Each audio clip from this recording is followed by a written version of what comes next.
जय श्री राधे, जय श्री कृष्ण। मंदिर श्री बंसी वाले महात्मा यूट्यूब चैनल की ओर से हम आप सभी भक्तों का हार्दिक अभिनंदन करते हैं।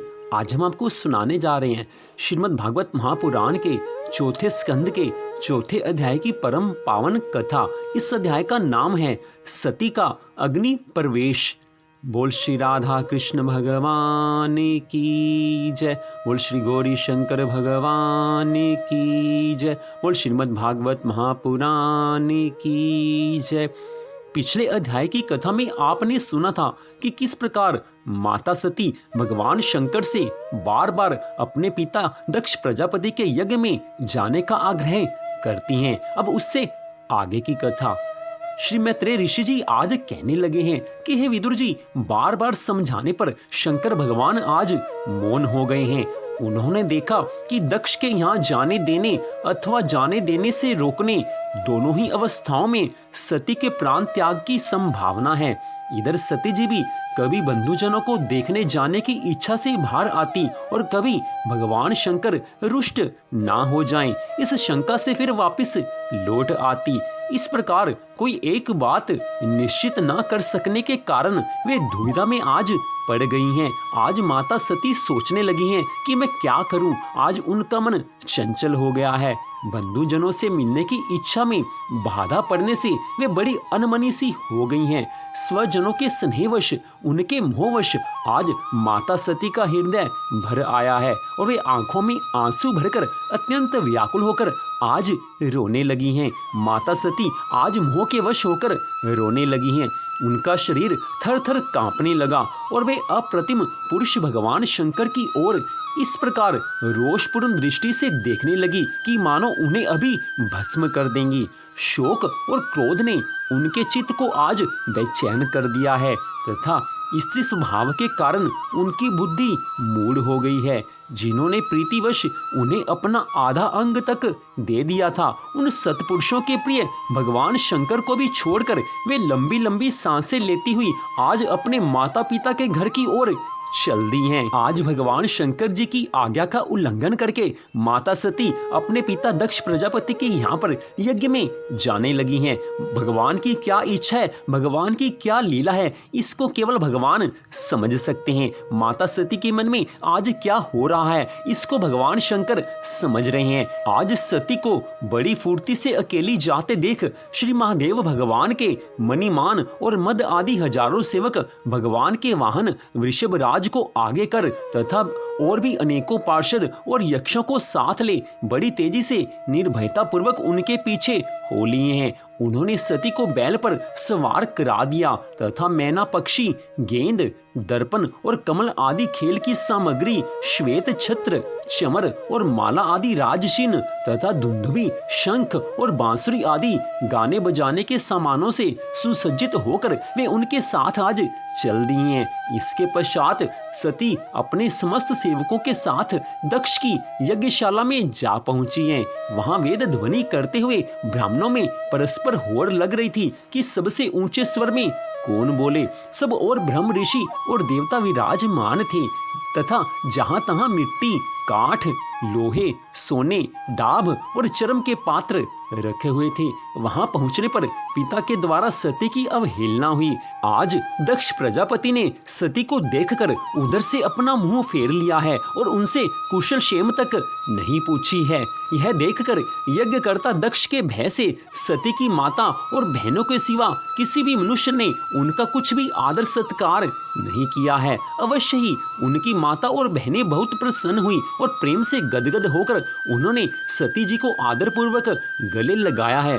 परंतु आज सती जी ने माता और बहनों के इस प्रेम की ओर कोई ध्यान नहीं दिया है, क्योंकि उनके पिता दक्ष प्रजापति ने उनका बड़ा अपमान कर दिया है। सर्वलोकेश्वरी देवी सती का यज्ञ मंडप में तो अनादर हुआ ही था।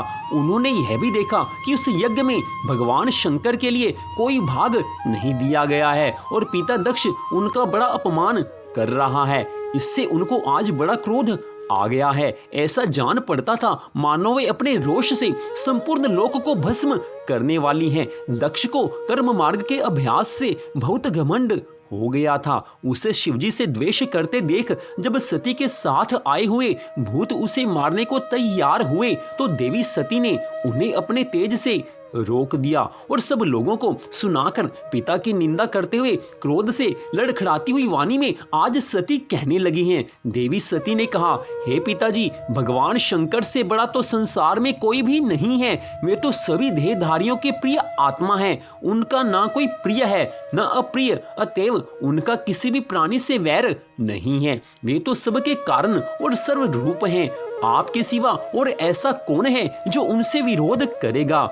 आज बड़े क्रोध के आवेश में आकर माता सती अपने पिता से कहने लगी हैं कि जिनका शिव यह 2 अक्षरों का नाम प्रसंगवश एक बार भी मुख से निकल जाने पर मनुष्य के समस्त पापों को तत्काल नष्ट कर देता है और जिनकी आज्ञा का कोई भी उल्लंघन नहीं कर सकता, उन्हीं पवित्र कीर्ति मंगल में भगवान शंकर से आप द्वेष करते हैं। अवश्य ही आप अमंगल रूप हैं। आपको धर्म का थोड़ा सा भी ज्ञान नहीं है। अगर आपको धर्म अधर्म का थोड़ा सा भी ज्ञान होता तो आप भगवान शंकर का आदर करते, उनका सम्मान करते, उनका पूजन करते, लेकिन आप उनसे वैर भाव रखते हो। इससे स्पष्ट पता चलता है कि आप अज्ञानी हो, आप अधर्म की राह पर चल पड़े हो। आप शिवजी की महिमा को नहीं जानते हो। वे समस्त देवताओं के भी देवता हैं और किसी से कभी वैर भाव नहीं रखते हैं। आप अपने अज्ञानवश बिना विचार किए उनसे शत्रुता मानते हैं। महादेव तो समस्त गुणों के निधान हैं।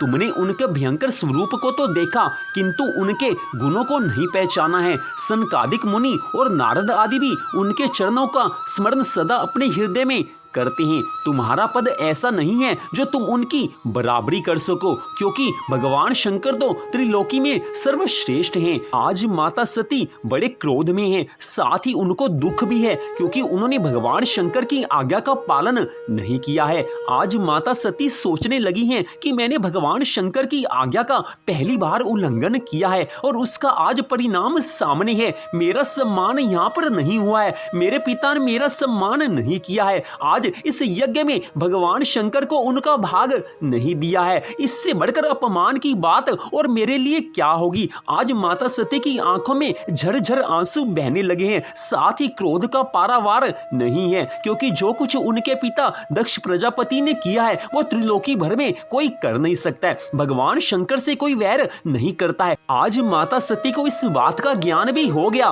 कि उनके पिता दक्ष प्रजापति ने भगवान शंकर का अपमान करने के लिए इस यज्ञ की रचना की है। इस यज्ञ को करने का केवल एक उनका भाव है कि किस प्रकार भगवान शंकर का अपमान हो। आज माता सती बार बार सोच रही हैं कि मैं भगवान शंकर की आज्ञा का उल्लंघन ना करती तो आज यह घड़ी ना देखनी पड़ती, यह दिन ना देखना पड़ता। उसके बाद आज पुनः माता सती भगवान शंकर के इस अपमान को देखकर दक्ष प्रजापति से कहने लगी हैं कि जो भगवान का विरोधी है, जो भगवान शंकर का विरोधी है, वो किसी का प्यारा हो नहीं सकता। हे पिता, आप भगवान नीलकंठ की निंदा करते हैं, इसलिए आपसे उत्पन्न हुए इस शरीर को अब मैं नहीं रख सकती। एक पुत्री को अपने पिता के यहाँ पर किसी उत्सव में जाने से आनंद होता है। मैं भी बड़े मन में अच्छे भाव रखकर आपके इस यज्ञ में आई थी, लेकिन मुझे यह मालूम नहीं था कि आपके मन में मेरे भगवान, मेरे इष्ट देव, मेरे सर्वस्व भगवान शंकर के लिए इतना वैर भाव है। अगर मुझको थोड़ा सा भी कुछ मालूम होता तो मैं इस यज्ञ में कभी नहीं आती। हे पिता, एक पुत्री विवाह के बाद अपने माता पिता के घर पर आती है तो उसके मन में एक भाव होता है कि अपने माता पिता से मिलूंगी, अपनी बहनों से मिलूंगी, स्वजनों से मिलूंगी। इस सुंदर भाव को रखकर मैं भगवान शंकर की आज्ञा ना मानकर आपके इस यज्ञ में आई हूँ। भगवान शंकर की आज्ञा ना मानने का यही परिणाम है कि आज इस यज्ञ में आपने मेरा और भगवान शंकर का अपमान किया है। अब आपके द्वारा इस दिए हुए शरीर को मैं कदापि नहीं रख सकती। अगर इस शरीर को मैं आगे धारण करके रखूंगी तो आज के बाद सब आपके नाम से मुझे जानेंगे। वह सब कहेंगे कि यह दक्ष कुमारी है, यह सती है, यह दक्ष कुमारी है। लेकिन मैं आपके नाम से अपने नाम को आज के बाद नहीं जोड़ना चाहती। आपने जो आज भगवान का अपमान किया है उसका फल तो आप पा ही लोगे, क्योंकि जो भगवान का अपमान करते हैं, जो भगवान के लिए अपराध करते हैं, उनको तो आगे उसका फल मिलता ही है। जो आपने किया है उसका उसका फल आपको मिलेगा। तुम मेरे जन्मदाता हो, इसलिए तुमसे मैं कुछ नहीं कह सकती हूँ, परंतु मैं अपने इस शरीर को जो तुम्हारे द्वारा उत्पन्न हुआ है क्रोध करके अभी त्यागे देती हूँ, जिससे तुम्हारे साथ महादेव भगवान का कोई संबंध नहीं रहेगा और उनसे वैर करने का फल तो स्वयं ही तुम पा जाओगे। इस प्रकार कहने के बाद आज सती जी ने उत्तर दिशा की तरफ मुख करके योगाभ्यास द्वारा अग्नि प्रकट करके अपना शरीर आज भस्म कर दिया है। उस समय वहां आए हुए देवता आदि ने जब सती का देह त्याग रूप यह महान आश्चर्य चरित्र देखा है, तब सभी हाहाकार करने लगे हैं। चारों तरफ भयंकर कोलाहल आकाश में और पृथ्वी तल पर सभी जगह फैल गया है। सब और यह सुनाई देता था कि हाय, दक्ष के दुर्व्यवहार से कुपित होकर देवाधिदेव भगवान महादेव की प्रिया सती ने आज प्राण त्याग दिए हैं। देखो, सारे चराचर जीव इस दक्ष प्रजापति की संतान है, फिर भी इसने कैसी भारी दुष्टता की है। इसकी पुत्री शुद्ध हृदय सती सदा ही मान पाने के योग्य थी, किंतु इसने उसका ऐसा निरादर किया कि आज सती ने अपने प्राण त्याग दिए हैं। वास्तव में यह बड़ा ही असहिष्णु और ब्राह्मण द्रोही है। अब इसकी संसार में बड़ी अपकीर्ति होगी। कितना अज्ञानी है यह दक्ष, जब इसकी पुत्री सती इसी के अपराध से प्राण त्याग करने को तैयार हुई, तब भी इस शंकर द्रोही ने उसे रोका तक नहीं। जिस समय सब लोग ऐसा कह रहे थे, उसी समय शिवजी के पार्षद सती का यह अद्भुत प्राण त्याग देखकर अस्त्र शस्त्र लेकर दक्ष को मारने के लिए आज उठ खड़े हुए। उस समय शिवगणों के मन की बात जानकर भृगु ऋषि ने दक्ष प्रजापति की रक्षा के निमित्त कुछ मंत्रोच्चारण करके अग्निकुंड में आज आहुति दी है। उस अग्निकुंड की आहुति के फल स्वरूप ऋभु नाम के हजारों तेजस्वी देवता प्रकट हो गए हैं। तब उन्होंने भृगु ऋषि से कहा है कि हे महात्मन, आप हमें जो आज्ञा देंगे हम उसका पालन करेंगे। भृगु ऋषि उनसे कहने लगे हैं कि जो इस यज्ञ का विध्वंस करना चाहते हैं, तुम उनको यज्ञशाला से बाहर कर दो। यह सुनते ही उन सब ने शिवगणों को यज्ञशाला से आज बाहर कर दिया है। आज मैत्रेय ऋषि जी ने विदुर जी महाराज को इस कथा को सुनाया है। भगवान शंकर की क्या लीला है, माता सती की क्या लीला है, इनको केवल वही समझ सकते हैं। भगवान की लीला को हम साधारण मनुष्य कभी समझ ही नहीं सकते। भगवान जो करना चाहते हैं वो कर लेते हैं, लेकिन हम साधारण मानवों की समझ में सब कुछ नहीं आ सकता। आज सती माता ने अपने देह का त्याग किया है, लेकिन इसके पीछे जो कारण है उस कारण को हम आपको बता रहे हैं कि वास्तव में माता सती ने अपना शरीर क्यों त्यागा है। तो बात उस समय की है जब भगवान श्री राम जी लक्ष्मण जी सहित माता सीता की खोज लगाने के लिए इधर उधर वन में घूम रहे थे। भगवान तो अपनी लीला दिखा रहे थे, लेकिन उस समय भगवान शंकर सती जी के साथ भगवान के दर्शन हेतु आते हैं, दूर से दर्शन करते हैं, लेकिन माता सती के मन में आज भाव आ जाता है कि ये भगवान कैसे हो सकते हैं। ये तो साधारण मनुष्यों की भांति अपनी स्त्री के लिए इधर उधर भटक रहे हैं। माता सती के मन में संदेह आ जाता है कि ये भगवान नहीं हो सकते। वो भगवान शंकर से यही बात कहती हैं, तो भगवान शंकर कहते हैं ये तो मेरे भगवान हैं, मेरे इष्ट देव हैं, इस समय मनुष्य की लीला कर रहे हैं। तो अपनी उस लीला को पूरा करने के लिए भगवान ने ये सब कौतुक रचाया है। लेकिन आज सती जी के मन में संदेह आ जाता है कि ये भगवान नहीं हो सकते। तो भगवान शंकर कहते हैं कि आप जाकर खुद भगवान की परीक्षा कर सकती हो। अगर आपके मन में संदेह आ चुका है और आपका संदेह नहीं जा रहा है तो आप स्वयं परीक्षा कर लो, लेकिन ध्यान रहे कि आप परीक्षा ऐसे लेना कि किसी का अमंगल ना हो, किसी का अहित ना हो। तो आज माता सती सारी त्रिलोकी के मालिक भगवान श्री राम जी की परीक्षा करने के लिए जा रही हैं। भगवान शंकर ने आज मन में सोच लिया है कि आज सती को भगवान पर संदेह हो गया है, मेरे श्री राम, मेरे प्रभु श्री राम पर आज उनको संदेह हो गया है। तो इससे मालूम पड़ता है कि सती की अब खैर नहीं है, अब सती के लिए सब कुछ अमंगलकारी होने वाला है। आज भगवान शंकर को सब मालूम पड़ गया है कि अब माया का असर सती जी के ऊपर हो गया है। आज भगवान शंकर मन में ऐसा सोचने लगे हैं कि अब दक्ष कन्या सती का कल्याण नहीं है। जब मेरे समझाने से भी संदेह दूर नहीं होता, तब मालूम होता है कि विधाता ही उल्टे हैं। अब सती का कुशल नहीं है, जो कुछ राम जी ने रच रखा है वही तो होगा, तर्क करके कौन शाखा बढ़ावे। ऐसा सोचकर आज शिवजी भगवान श्री हरि भगवान का नाम जपने लगे हैं और सती आज भगवान श्री राम जी की परीक्षा लेने के लिए भगवान के पास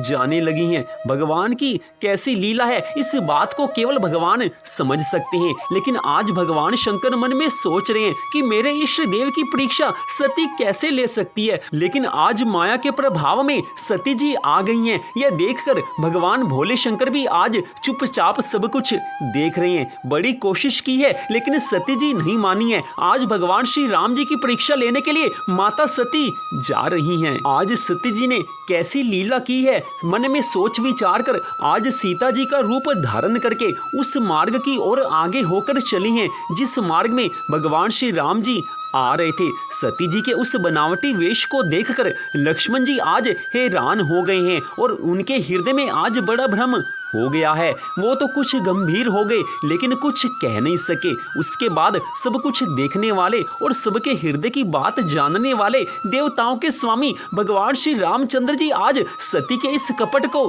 जान गए हैं, जिनके स्मरण मात्र से अज्ञान का नाश हो जाता है। ये वही हमारे सर्वज्ञ भगवान श्री रामचंद्र जी हैं जो सबके हृदय की बात जानने वाले हैं। सती सोच रही है कि भगवान नहीं समझ पाएंगे, लेकिन भगवान तो सर्वांतर्यामी है, उनसे बड़ा कोई और हो नहीं सकता। सारा संसार भगवान श्री राम जी की माया के नचाए नाचने लग जाता है। उन भगवान श्री राम जी को कैसे कोई धोखा दे सकता है। लेकिन आज स्त्री स्वभाव के वश में आकर सती जी सब कुछ छिपाना चाहती हैं, लेकिन भगवान श्री राम जी तो सब कुछ जानने वाले हैं। आज माता सती को देखकर भगवान ने सबसे पहले तो उनको प्रणाम किया है और पिता सहित अपना नाम बताया। फिर आज सती माता से भगवान श्री राम जी कहने लगे हैं कि भगवान शंकर कहाँ हैं, आप अकेले वन में कैसे विचरण कर रही हैं, भगवान शंकर आपके साथ आज क्यों नहीं है। श्री रामचंद्र भगवान के इन कोमल और रहस्य भरे वचन को सुनकर सती जी के मन में बड़ा संकोच होता है। वो चुपचाप वहां से डरती हुई